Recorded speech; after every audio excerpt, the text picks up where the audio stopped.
In the Tri-Cities, our legislators should reflect our values. That's why it was wrong for Brad Clippert to vote to allow welfare recipients to withdraw cash at casinos and strip clubs. Hi, I'm Jay Clough. I was born and raised right here in the Tri-Cities. I'll work to ensure that the state government balances its budget, just like families do every day. I will always reflect the values of faith and family. I ask for your vote. Paid for by committee to elect Jay Clough, Democrat. This is my rebuttal, right? No, this is my presentation, okay. All right, well, let me get a different group of papers here. First off, thank you for having me. This is a great opportunity. I've been to a couple of these forums, and I'm honored that a group of people that are so even-minded are hosting an event like this, so thank you very much. Like it was said, my name is Jay Clough. I was born and raised right here in the Tri-Cities. I went to elementary school at Eastgate and again at Washington, and I went to high school at Clough High School, graduated from there. I went target shooting with my dad out behind Jump Off Joe. I went for burgers at Zips, ate all you could eat at Roy's. And on Saturdays, if I was lucky and worked hard enough at our family small business, my dad would take me to Ruff's on Saturdays. As you can tell, that love of food has followed me throughout life. Quality cuisine in the Tri-Cities. 3 days after my 18th birthday, I joined the Marine Corps, where I served as a section leader and a vehicle commander, because I wanted to serve my country, and I chose the hardest challenge I could find, the infantry. In my family, military is something that you do, because we're very patriotic in our family. 4th of July rivals Christmas in our family. College was a maybe, but military was a definite. Using the GI Bill, I earned 2 degrees from Central Washington University, in the time that it usually takes a student to get one, because I believed, and I was raised to believe, that making the most out of your opportunities is the right thing to do. While in college, I studied abroad at Beijing, China, in Peking University. I studied in Ewha University in Seoul, South Korea, studying language and culture at both universities, where I met my wife, Erica, and later took a job at Hanford working as a radiological control technician at the tank farms. In addition to this, I'm active in my community.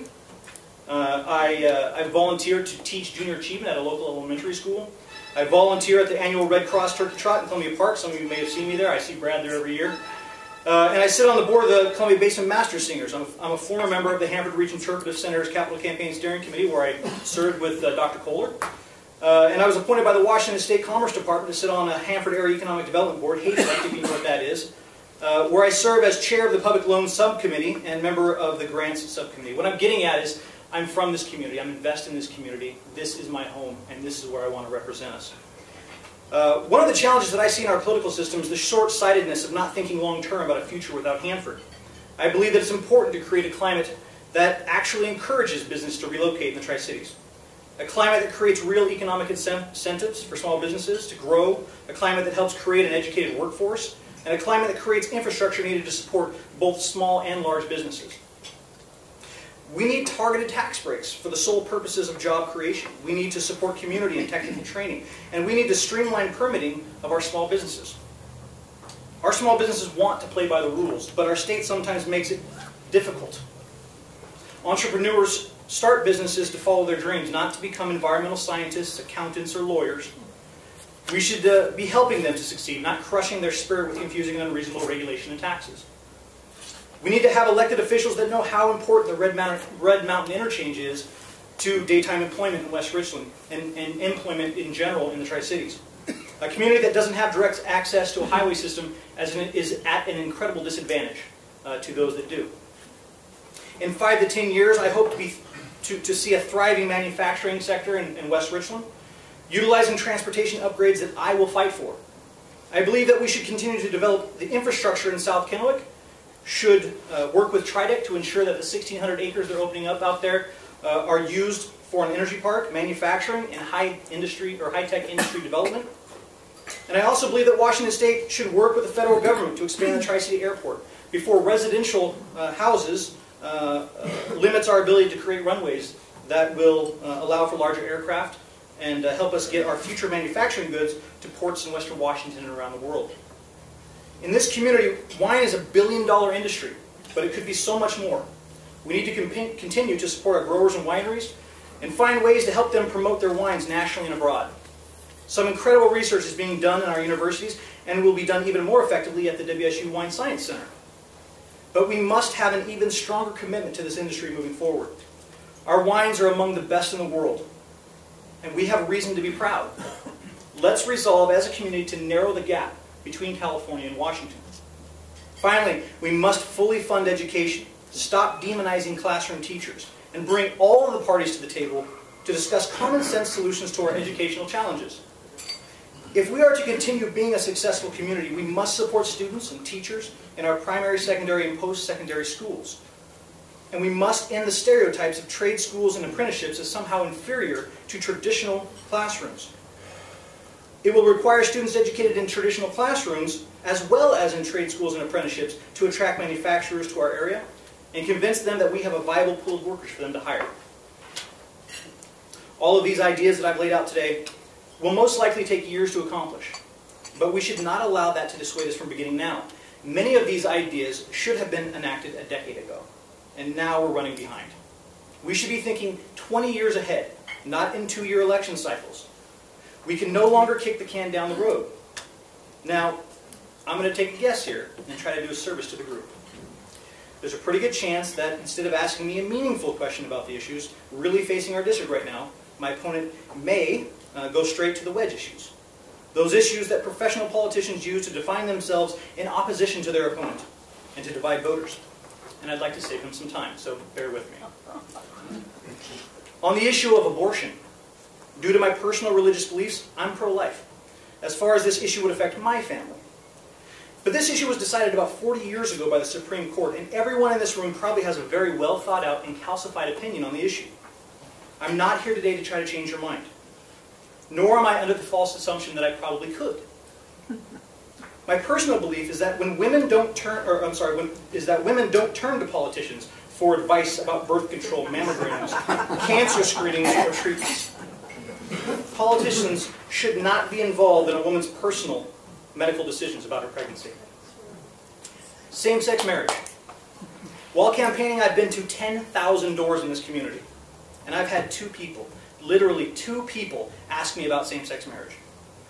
And I've had almost the entirety of the rest of them ask me about jobs in the economy. Honestly, this issue is going to be decided by the voters, and I trust the voters to make the right decision. That being said, if this is the one issue that you decide your vote on, I'll tell you that I think that 2 consenting adults who love each other and want social recognition of their commitment to each other should be allowed to have the same opportunity that I had when I met my wife and my best friend. I'll assume, however, that if you're a Badger, you're making voting decisions on a multiple array of issues, not just one. At the end of the day, I'm a conservative, and I believe in limited government. And it's none of my business, honestly. My focus is on the economic development and diversification of this community to prepare us for a future without Hanford, and creating business-friendly environments to attract employers and facilitate the creation of jobs. But this leads me to why I wanted to get involved in politics in the first place. We have a government that's broken, that can't manage its budget, and that can't come together to solve real challenges in our communities. If we continue to be manipulated by politicians over these sorts of issues, we'll continue to have a government as dysfunctional as it is, and politicians that focus on what divides us rather than on what unites us. On marijuana, I know you guys are peaked on this one. I feel uncomfortable with medical marijuana laws being used as a backdoor to legislation. I think that we should put these types of questions to voters, and if the proponents can make an effective case, then it will be legalized. And if they can't, it won't. This is exactly what Washington State is doing, and I couldn't be happier. I'll support whatever you, the voters, decide on this issue, as I feel that's the appropriate way to decide this issue. And again, I trust all of you in this room to make the right decision based on your personal convictions. On taxes, Democrats often get labeled as being tax and spend, justly or unjustly, but I feel that the values of our community should always trump party politics when it comes to our elected officials. I'm a proud product of this community and share the values of this community. I believe the B&O tax is a regressive burden on our small businesses. I believe that if the people vote to require a 2/3 majority of all taxes, then that state should respect the voters' decision. I will never vote for a tax increase that you wouldn't approve. Furthermore, I don't think a tax increase is necessary if our elected officials will start investing in our communities and attracting small businesses. On the other hand, I think it's inappropriate for an elected official like my opponent to swear an oath to a third party like Alec or Grover Norquist that may or may not have a specific interest in our community and actually has more interest in a national agenda. I think that as an elected official of this community, I should listen to the voters of this community first and foremost. I agree with Republican Chris Christie. It's simple. We need politicians to care more about doing something and less about being something. Thank you so much for having me and letting me speak to you today. Please vote for me on November 6th.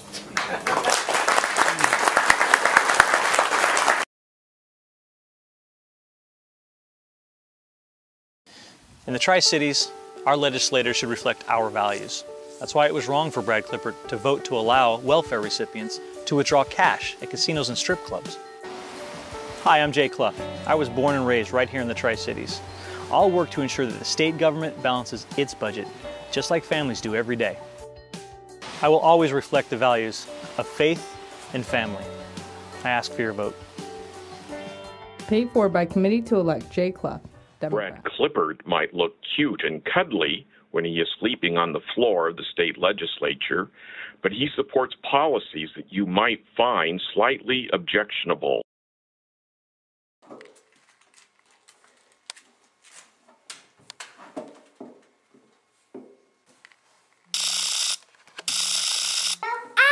Don't tease me, bro. Jay Clough wants to electrify the youth of Washington State too, but just not literally. This is Jay again, and this is where I'm from, the Tri-Cities. This area is a community built on smart investment in infrastructure and education. Since the 1940s, we've grown at an incredible pace, but this community, as well as communities across the state, need to begin investing in our long-term future again. I'm running because the extremes in our politics have distracted us from what our elected officials should be focusing on, investing in our future. And now Representative Klippert, 3 minutes for your rebuttal. Well, thank you. I really don't have a whole lot to rebut. In fact, Jay, many of your comments were so Republican. We'll welcome you to the Republican Party anytime you want to come on over. Because you stood, many of the things you talked about business and the Red Mountain are all the things that we are in fact working for in the Republican Party, and I fought for since I've been elected. As a ranking member now of the Public Safety Emergency Preparedness Committee, I've worked tirelessly for you to increase your public safety so you can feel safe in your homes and your community. On the Education Committee, I fought for more local control in our school districts and in our classrooms and in our schools. And I firmly believe, I just had a conversation yesterday with one of our superintendents and one of our school board members, and we all agreed that we need to continue to recruit, retain, and reward those teachers who are best and our brightest, and those teachers who inspire our future generation to greatness.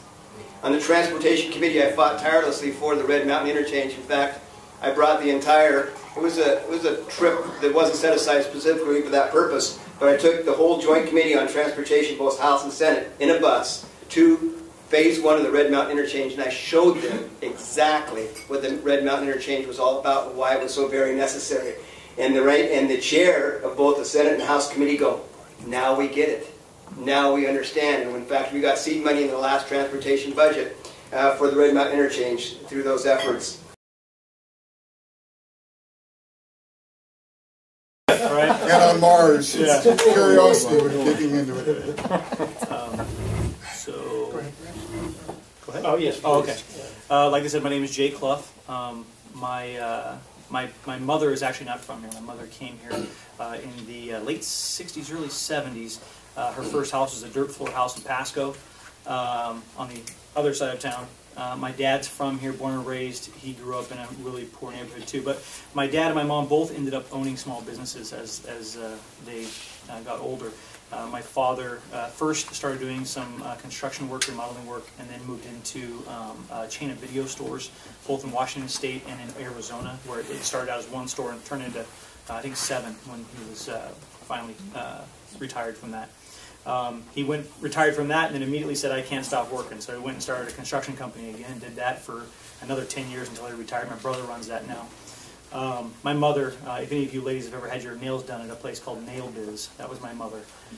She ran a nail salon for probably 10 years until the pressure from other nail artists drove the price so low that she couldn't afford to do it anymore. So she got out and she retired too.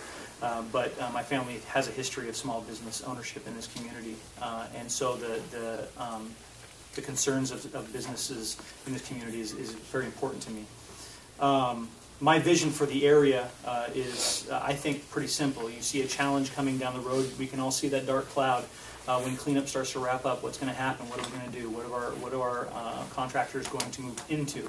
We hope they stay here. We hope we have projects that they can move into, like the modular reactors, like an energy park, like manufacturing, like high-tech industry development, things like that.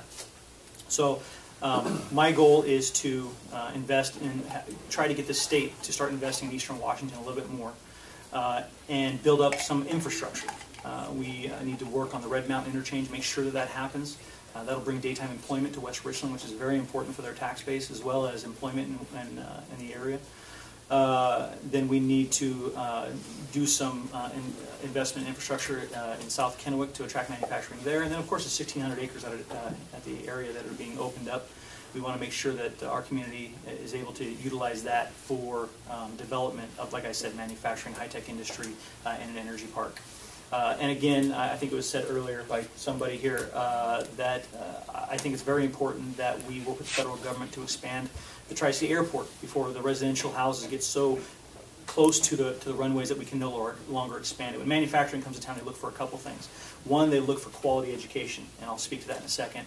And secondly, they look to infrastructure, and they look to the ability to get their goods out of the community into ports and around the world. So I think these are very important things to do. Now, on education, I think it's very important that we invest fully, as constitutionally mandated, in our education system. And I think that we pull all of the representatives, classroom teachers, administrators, in some of these projects like Mr. Oll's working on, and pull everyone to the table and see how we can improve our education system and get it ready for the future, get it ready for a future that is focused on science and engineering and technology. Especially in this community, we're in such a great position to be leaders in those industries. We already are, but I mean even more so. And so I would like to see a school like yours to be available to more than just those that win the lottery, to every student that wants to get into that kind of school. And so, you know, that's basically my vision for the community as far as job creation and primary and secondary education. Now, post-secondary education, I'd like to see the state spend a little bit more money on post-secondary education. I think it's important that we make college accessible to middle-class kids like myself. I didn't grow up rich, but I went to college mostly because of the GI Bill and because of student loan debt, which is crushing everyone that has it right now. But I want to make sure that my daughter is not in that situation. I want her to get a good education, and I want to be able to afford it. And so I think it's important that we invest in our secondary, our post-secondary education. In the Tri-Cities, our legislators should reflect our values. That's why it was wrong for Brad Clippert to vote to allow welfare recipients to withdraw cash at casinos and strip clubs. Hi, I'm Jay Clough. I was born and raised right here in the Tri-Cities. I'll work to ensure that the state government balances its budget, just like families do every day. I will always reflect the values of faith and family. I ask for your vote. Paid for by committee to elect Jay Clough. This part of asking a question is one of the toughest things for me to do. Carol Moser's here today, and I'm really glad that she's here. And we ran against each other twice, and we were given that opportunity. Carol, I just want to say it was tough for me to do it then, and it's tough, Jay, for me to ask the questions to you today, so I want to do that with all respect. So the question is that I have, let's just take the last biennium, because every session that I've been in Washington State, we've been facing a budget deficit. And it is true the last two sessions that we were in Olympia. Our Constitution says we need to get our work done in a certain amount of time. We have a democratically led House, Senate, and a governor. And we've had to have 6 special sessions. What's that? 5 seconds. 6 special sessions. Why would one more Democrat make our economy better? Thank you for that question. That's a good one.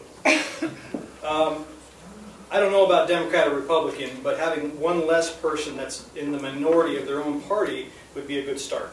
We have 19 bills in just the last session where he voted with less than 10 people within his own caucus. Okay, that's why we go into special session. We're not going into special sessions because of moderates. We're going into special sessions because people on both sides of the aisle that are so extreme, they can't come together and pass a simple budget. the last session cost us $300,000 in special sessions. That's not because of people like me. You heard me speak. I'm pretty much right down the line. Does anyone in this room actually think that I'm going to go there and cause us to go into special session? Or do you think I'm the kind of person that will go there and try to pull both sides together by their shirt tails or by their ears and try to get something done for this community? I'm not interested in the party politics. I'm just not. And if that means that I'm welcome to the Republican Party kind of thing, well, so be it. But I want this community to do well.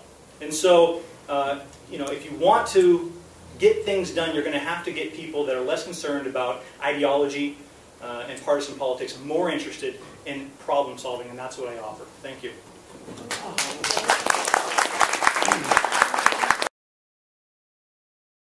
My name is Rick Jansen. I'm the chair of the Richmond School Board. I have a question regarding education. Washington State Constitution Article 9 states that the state's paramount duty is to provide public schooling for all of our children and to fully fund that basic education. The Supreme Court, Washington State Supreme Court, agreed 9-0 this last year.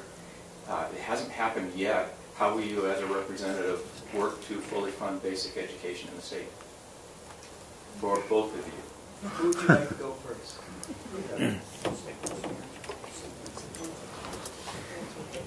I would love to answer this question. I talk about it a lot at doors, and I actually have a little girl now, so I have kind of a reason to get excited about it. Education is something I love. I taught overseas, and I want to make sure that we have the best education possible for our kids. So rhetoric aside, the way that we pay for that is simple. One, we stop cutting it, which is something that my opponent keeps doing, voting to cut education. Stop it. Just stop it. We've cut enough. Second, we have over 481 tax breaks in this state that go primarily to large corporations on the west side. And in the budget deal, neither the Democrats or the Republicans were willing to examine their sacred cows to decide which of these loopholes and tax breaks were creating jobs, which ones were creating economic activities, which, if they are doing that, fantastic. In this community, I'm sure there are large corporations that are helping to create jobs and helping our economy grow. That's fantastic. But no one can tell me that out of 481, there aren't some of them that can be sunset, and we can use those monies and earmark them directly to education and shore up the horrible underfunding that we have for our education system in Washington State. We need to start funding education, but it starts with not cutting and starting to look at tax breaks that we're giving that may not be effective in keeping our economy going. Thank you. In the Tri-Cities, our legislators should reflect our values. That's why it was wrong for Brad Clippert to vote to allow welfare recipients to withdraw cash at casinos and strip clubs. Hi, I'm Jay Clough. I was born and raised right here in the Tri-Cities. I'll work to ensure that the state government balances its budget, just like families do every day.